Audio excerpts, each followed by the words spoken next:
This video shows a working prototype of CANbids, which is an infrastructure for dependable systems based on the Controller Area Network standard.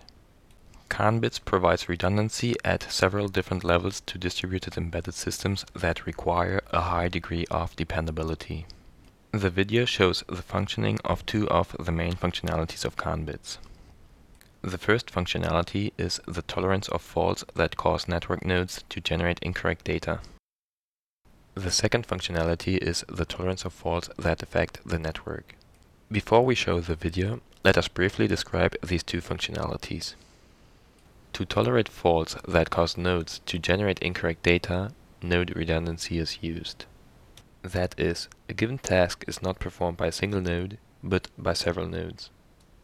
For this, the task that is executed by each node is divided into several segments.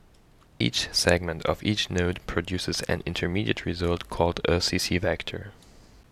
A decision algorithm is then executed on each of the nodes to generate a consensus CC vector. That is, a CC vector that the nodes have agreed to be the correct one.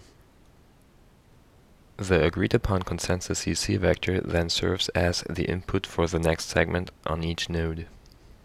In this way, a majority voting is performed for each intermediate result, and thus, incorrect intermediate results generated by a minority of nodes are discarded. This allows CANbids to tolerate faults that cause nodes to generate incorrect results. The other main functionality of CANbids that the upcoming demonstration will show is the tolerance of faults that affect the network. This is achieved thanks to the underlying replicated star topology that is part of the CANbids architecture. As can be seen in the diagram, the replicated star topology is comprised of two stars. Each star has a hub to which all nodes are connected. Then both hubs are interconnected by means of interlinks. This provides each node with a redundant way to communicate with the other nodes, thereby eliminating any single point of failure at the network level. Moreover, each of the hubs is able to contain errors caused by a single faulty node or link, thereby preventing a general failure of the network. The prototype shown is comprised of three nodes: Node 0, Node 1, and Node 2. Each node is initialized with an input that is basically a sequence of numbers. These numbers represent the local CC vectors generated by each one of the nodes. Once initialized, we press a button to start the execution of each node. The nodes then show on their LEDs and on the computer screen the local CC vector followed by the consensus CC vector.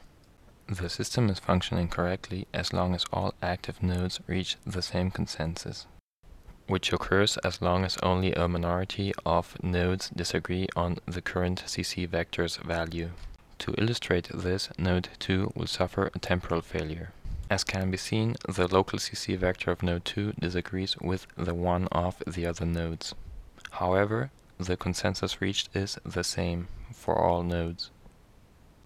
In other words, the failure of node 2 is tolerated.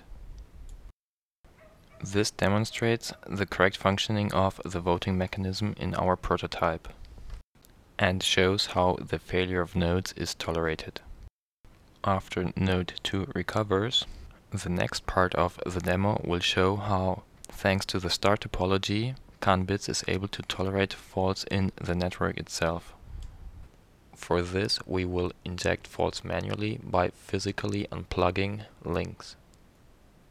We start with the link that connects node 0 to hub 0. Thanks to the redundant link to the other hub, the node can still interchange its CC vectors with the other nodes. We now inject another fault, this time into the link that connects node 1 to hub 1.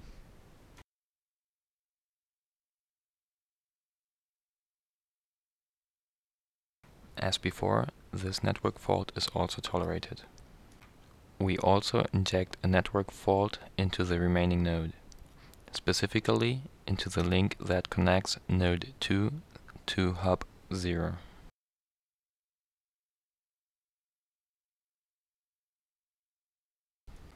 So far, we have been able to tolerate 3 network faults thanks to the replicated star topology provided by CANbids.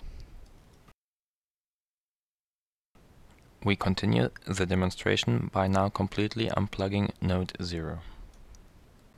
This causes node 0 to no longer be able to communicate. And as a consequence, it can no longer transmit its local CC vectors to the other nodes. This means that the voting mechanism will have to continue without the participation of node 0. However, this is not a problem since still a majority of nodes are active.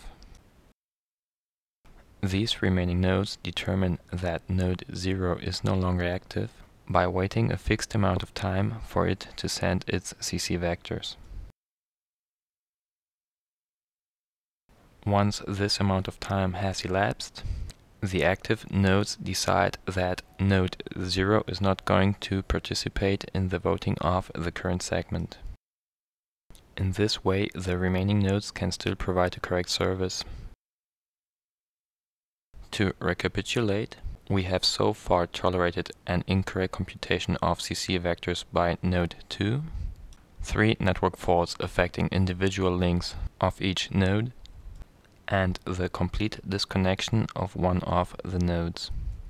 This demo should therefore serve to substantiate the claim that CANbids is adequate for embedded systems that require a high degree of dependability.